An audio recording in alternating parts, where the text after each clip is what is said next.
They threw their mother in the street and seized her house. What happened next made them regret it.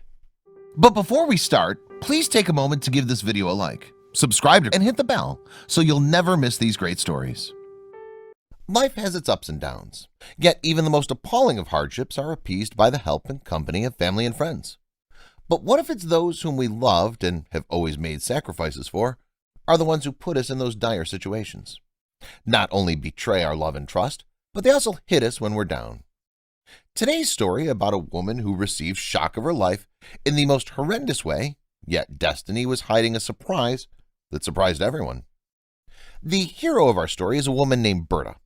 Growing up in a poor family, Berta started working at the age of 8 to help her mother with raising her 7 siblings after her father mysteriously disappeared without any initial warning. The hard-working little girl ran errands for the neighbors, did laundry for them, and even looked after their children for menial sums of money that helped the family stay afloat. As a teenager, Berta landed a household job as a maid, and it was there where she met Carlos, the gardener, and fell in love with him. Eventually, the couple got married in a small ceremony, and the 16-year-old girl moved in with her husband. The newlywed woman stayed at the humble home where she took care of her mother-in-law. Years passed by, and the young couple were blessed with their first child, Rodolfo. And a couple of years later, Berta gave birth to their second son, Andre. The couple were living happily despite their poverty. They applied for a mortgage to buy a house of their own, yet they were denied. As the kids got older, their expenses increased, and Carlos's salary was not enough to make ends meet. Berta asked Carlos to let her go back to work so that she could help him with the expenses, and he agreed. Carlos spoke to the man for which he worked, and Berta was admitted back as a maid at the house she used to work at. Despite their poverty and the daily struggle to earn enough to support the family, the young couple raised well-behaved and respected children. Berta's sons excelled in their studies, and the proud parents spared them nothing and made endless sacrifices to their kids, succeeding every step of the way. The two boys have always dreamed of pursuing careers in medicine, and Berta and Carlos went far and beyond to save enough money to send their sons to the university. They worked extra hours and took on extra duties and made regular deposits at the savings account dedicated for their sons.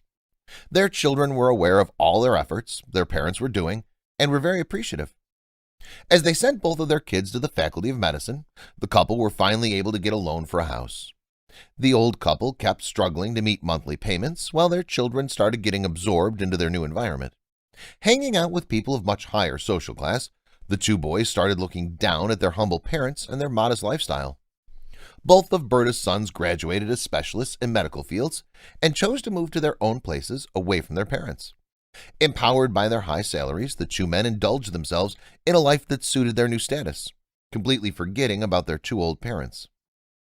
As Berta and Carlos got old, life and all the work they did started taking their toll on them, and it wasn't long before Carlos wasn't able to work anymore, leaving Berta as the only family provider. Berta kept hustling to make ends meet, and one day she was offered a new job as a caregiver to a wealthy foreigner called Mr. Charles. Berta took good care of the old man and was in return very kind with her. The salary he gave her was a generous one, and it allowed her to cover all the expenses of her house. Unfortunately, Carlos passed away with no one around him but his faithful, loving wife, as their sons didn't even bother to come and examine their ailing father. Yet the two sons attended their father's funeral that was held at his house. The two men who didn't visit their parents for years were impressed by the property and the improvement Berta and Carlos made to the house. Strangely enough, the eldest son, Rodolfo, came back a couple of weeks to visit Berta without any introductions. The man said to his mother that he and his brother thought that they should inherit the house as soon as possible, as Berta might unexpectedly pass away like Carlos did, and the two sons might face a lot of paperwork that complicates the whole thing. Taken aback by the unusual request, Berta said to her son that she feels healthy and sees no need for that procedure, as according to her, sons are the only heirs and no one will contest them for the ownership of the house. Yet the two men kept visiting their mother, trying to convince her, until she eventually agreed to their request of signing documents that proved that they are the legitimate owners of the property. Once Berta signed the documents, the two men told their mother to look for a place to live in, as they planned to turn the house into a clinic. Stupefied by the outrageous request, Berta was devastated. She looked into the eyes of her two sons and asked them whether they were seriously considering throwing her out of her own house, and they coldly said yes, as according to them, the old woman no longer had a place at their house. Overcome by her tears, Berta asked her sons if she could stay at one of the rooms and even offered to clean the clinic for them. Yet the two cold men heeded none of that, as they simply repeated their initial request, asking Berta to leave the house as soon as possible without any delay. Nothing could explain how Berta felt at that point in her life. She wasn't as much hurt by the fact she was homeless as she was hurt by the fact that it was her sons who cold-heartedly threw her out to the street without a glimpse of sympathy or regret. Not having anywhere to go, Berta turned to her siblings, whom she helped her mother raise, and were all doing well at that time. She first called her sister, who was a lawyer, and asked her for a place to stay, at least until she figured out where she's going to move next. Yet to her surprise, Berta's sister apologized for not being able to help, as she saw Berta's presence as an invasion on her privacy. Surely enough, all Berta's other siblings had the same response, coming up with different excuses for not being able to host the old woman, forgetting all the sacrifices she had made for them. The following day, when the two sons came back home and found that their mother was still there, they took a bag, threw in some of Berta's clothes, and then gave it to Berta and threw her out of the house, warning her never to come back there again, as they wanted nothing to do with her. Berta walked down the road with a heavy heart and a light, half-empty bag of clothes in her hand. She walked aimlessly, crying and recalling all the sacrifices she made to get her sons and siblings to where they were at one point, and how they forgot all that in a second once she wasn't beneficial to them anymore. As the day went by and the night was approaching, Berta went to a homeless shelter, where she met the responsibilities and told them her story. Feeling sorry for the heartbroken old woman, the shelter manager admitted Berta in and assured her that she would always find accommodation and food at the shelter. Berta stayed at the shelter and continued working at Mr. Charles' house to provide for herself. The old man noticed that Berta wasn't being herself, and when he asked her what was wrong with her, the woman broke down in tears and told him her tragic story. The elderly millionaire felt sorry for Berta and even offered her a bedroom in his house. Yet Berta declined the offer, not wanting to disturb him. 3 months passed by, and Berta spent the days at Mr. Charles' house working and returning to the shelter in the evening, where she spent her nights and weekends. One morning, as Berta was heading to Mr. Charles' house to work as usual, she found out that the man had passed away.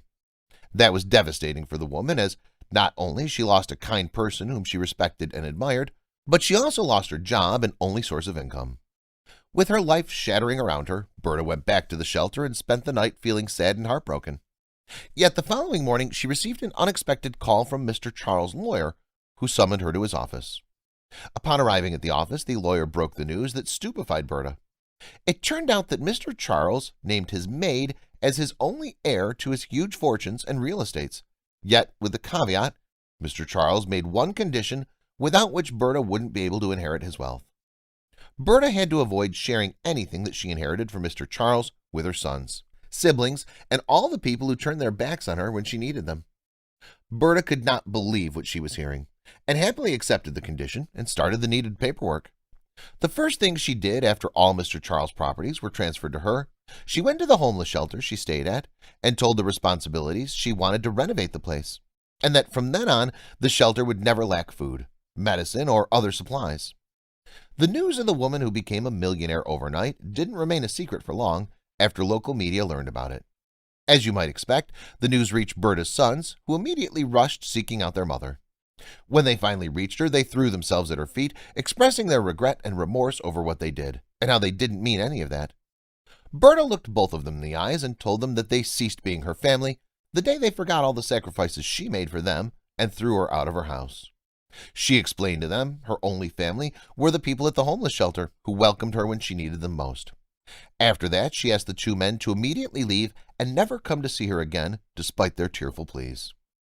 Not long after her sons left, Berta was surprised by a visit from her siblings, who refused to host her even temporarily. Berta told them that the blood bond that related them ended the day they chose to see their older sister, who sacrificed her youth for them, thrown at the street rather than helping her. Berta spent the rest of her life and her newly found wealth helping as many homeless people as she could, and engaging in charity projects in an endeavor to give back to those who reached their hands out for her when she needed them, without asking anything in return. Love is synonymous with unconditional giving, and when those who sacrifice their lives for us are in need, it's our turn to take them in and make the needed sacrifices to see them happy and well. Thank you for watching. If you liked the video, don't forget to leave a thumbs up and tell us what you think about it in the comment section below.